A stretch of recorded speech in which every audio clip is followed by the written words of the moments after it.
Tuscany, the land where the earth tastes of wine and the air hums with centuries of dreams. Rolling hills glow beneath the Tuscan sun, golden fields breathing in rhythm with the wind, and vineyards stretching like ribbons of memory across the land. Here, every stone, every vine carries the weight of history, of farmers, poets, and artists who shape beauty out of soil and sweat. But beauty in Tuscany comes with a cost. When daylight fades and the mist creeps down from the Apennines, the land changes. Beneath that silver veil, something stirs. A presence as old as Europe itself. Not a predator in the traditional sense, but an invader more cunning than hunger, more stubborn than drought. The wild boar, born of man's neglect and nature's endurance. They roam the night like a forgotten army. Their tusks slice through vineyards, their hooves tear into fields once sculpted by generations. The earth shudders beneath their march. By dawn, the silence is deafening. Fences broken, crops shredded, the soil scarred like an open wound. Each year, these creatures cause over 250 million euros in losses across Italy, and nowhere bleeds more than Tuscany. From Siena's sunlit plains to the forest near Florence, the marks of their passage are everywhere. Farmers wake to find their year's labor erased, their dreams trampled into the mud. But this is more than economics. It's a collision of worlds, the cultivated versus the untamed, patience against persistence. Tuscany, cradle of art and refinement, is now forced into a battle it never sought. Some call it an infestation, others a reckoning. Nature reminding man that control is an illusion. As the government debates, as fences rise and fall, the wild swine continue their silent conquest, adapting faster than any solution. Yet amid the struggle, new alliances form. Farmers, biologists, and rangers unite, turning fear into action. Drones scan the forests, traps hum quietly under moonlight, and voices rise, determined to reclaim what was once theirs. Because this isn't just about saving crops. It's about defending the line between chaos and civilization, between what we nurture and what refuses to be tamed. Tuscany, once the world's postcard of serenity, now stands on the frontier of a war no one expected. And so we ask, who will stand between the vineyards and the wild? Who will protect the legacy of centuries from the creatures born of our own making? You're watching NEO Farm, where we explore the hidden wars between humanity and the natural world and witness the price of harmony undone.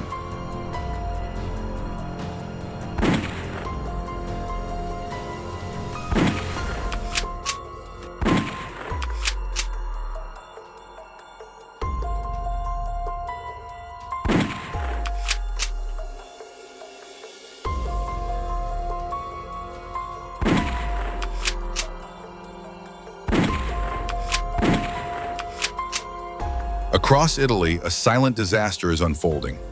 From the sunlit vineyards of Tuscany to the oak forests of Umbria, a dark tide moves under the moonlight, a living flood known to locals as the walking black wave.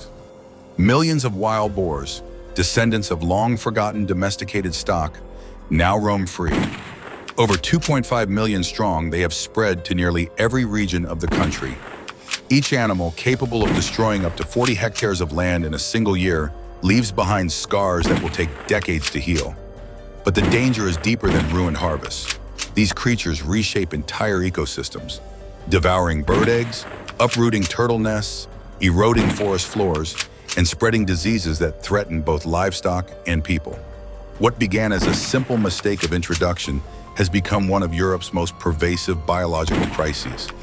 At first, Italy fought back with what it had: steel traps, mesh snares, and baited enclosures designed to capture entire sounders. But the enemy was not only strong, it was intelligent. The boars learned, they remembered.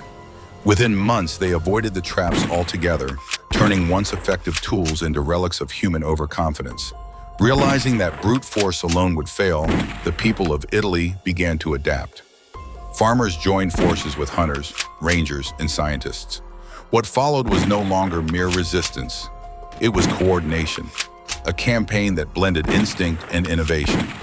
From GPS tracking collars and drones that patrol the night skies, to trained dogs moving through valleys at dawn, The effort became a choreography of survival. A nation that once worshipped the harmony of its countryside now fights to preserve it, not through conquest, but through understanding. Because this battle is no longer about destroying a species, it's about restoring balance, learning from past mistakes, and remembering that even in the heart of civilization, nature still has the final word.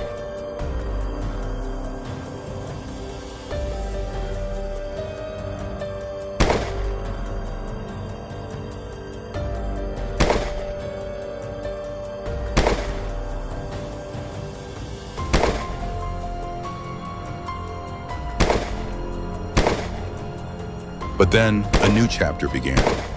No longer just footsteps in the mud or gunfire echoing through the woods. The war against wild boars in Italy had entered another phase, where data became the most powerful weapon of all. In the region of Emilia-Romagna, ecological researchers set motion sensors along every forest path.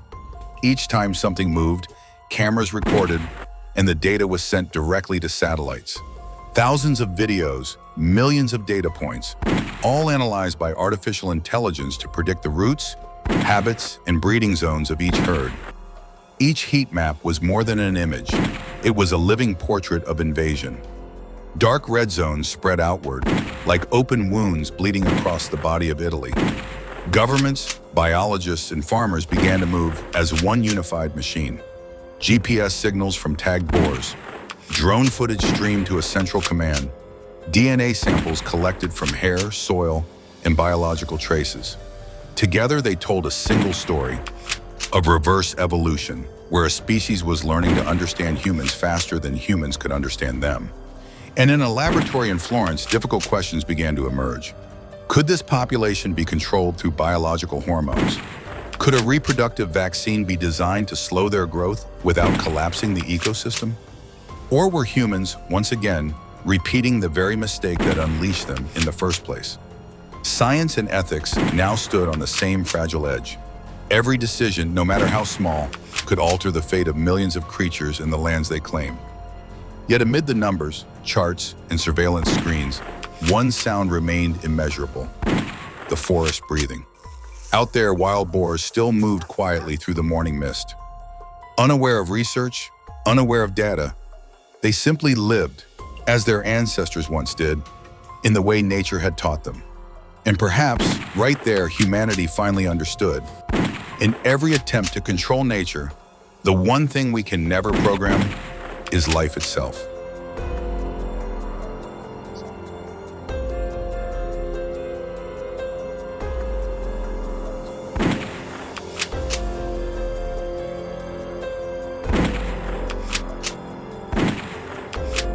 From Tuscany, the wild tide did not stop at Italy's borders. The Apennine Mountains were only the beginning. When winter came, the boars moved north, crossing the pine forests of Austria, the grasslands of Slovenia, and slipping through the borders of Switzerland, France, and Germany. One autumn night in 2023, thermal cameras from German forest rangers captured a herd of nearly 100 wild boars crossing the highway between Berlin and Brandenburg. A scene once thought fit only for fiction had become reality. Nature was entering the city. In France, vineyards in Bordeaux reported annual losses of tens of millions of euros. In Hungary, wildlife reserves documented the disappearance of several species of ground-nesting birds. In Spain, farmers called the boars the ghosts of the plains. They came by night, leaving only hoofprints like scars in the soil. The European Union began to take notice. Closed-door meetings were held in Brussels, where biologists, agricultural experts, and military officials sat at the same table. A continent-wide initiative was proposed, Project Artemis, a coordinated network of satellites, drones, and biosensors designed to monitor the trans-border movement of wild boar populations. But technology could not conceal the truth. Every nation had its own policy, and nature recognized no borders. When Germany banned hunting during breeding season, France still allowed it. When Austria set traps, Switzerland protected its forests. And while lawmakers argued, the boars kept moving, not by the laws of man, but by the laws of survival. They learned faster than anyone expected.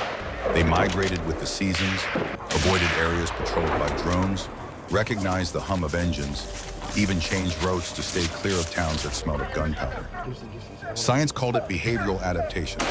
But to those who lived within the affected regions, it was something else, the return of the wild in its most intelligent form. In Poland, researchers began to speak of a frightening possibility.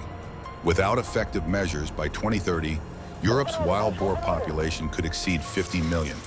By then, it would no longer be just an agricultural issue, but a biosecurity threat. For within their DNA lay dormant the pathogens that once terrified entire continents: African swine fever, leptospirosis, Japanese encephalitis, and several zoonotic viruses capable of infecting humans. Those cold statistics slowly transformed into a new obsession of the 21st century.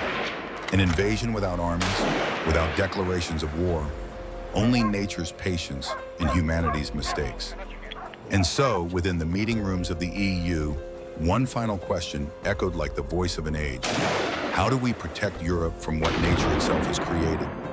Perhaps the answer does not lie in laboratories, but in how we choose to live with nature rather than try to control it.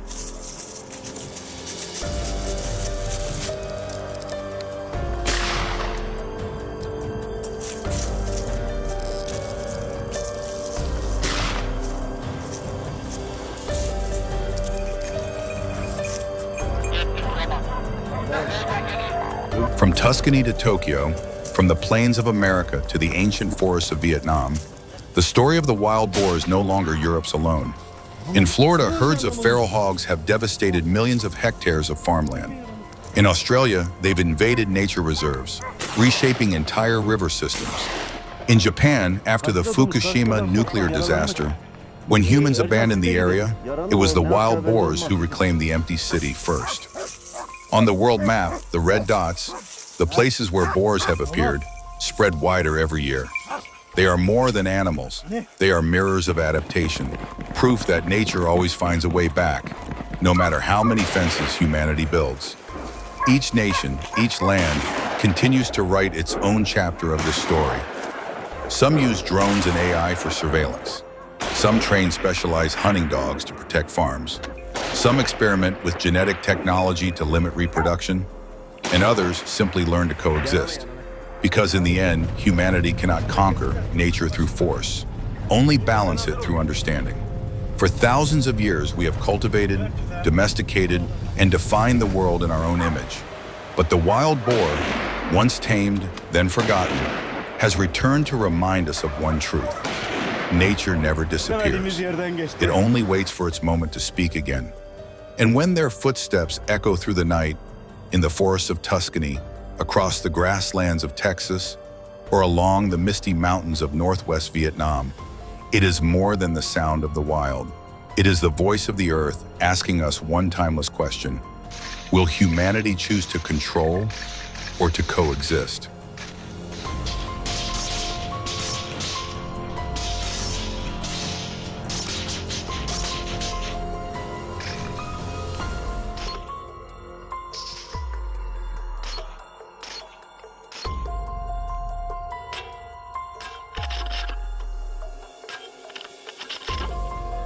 Wild boars cannot be completely eradicated. They are too clever, knowing how to dodge traps, avoid poisons, change their routes, and adapt to every method humans devise.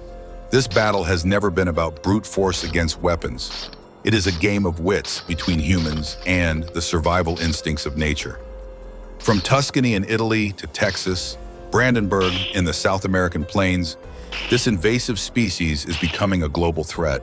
A reminder of the consequences when humans intervene too deeply in nature. Hunters are not celebrated as heroes, yet they are the quiet guardians of life. The peace of harvests, villages, and forests comes at the cost of sweat, patience, and respect for nature. They hunt not to destroy, but to maintain order, to remind us that humans can only survive when we understand the balance between our power and our limits. The forests of Tuscany gradually fall silent. The night wind melts into the morning mist, leaving only the songs of birds echoing through the foliage. Yet the question remains, what do you think of this struggle? Can humans truly restore the balance between civilization and the wild? If you believe these stories need to be told, share them, discuss them, and walk alongside us. Neo Farm, where instincts speak and nature tells its own story.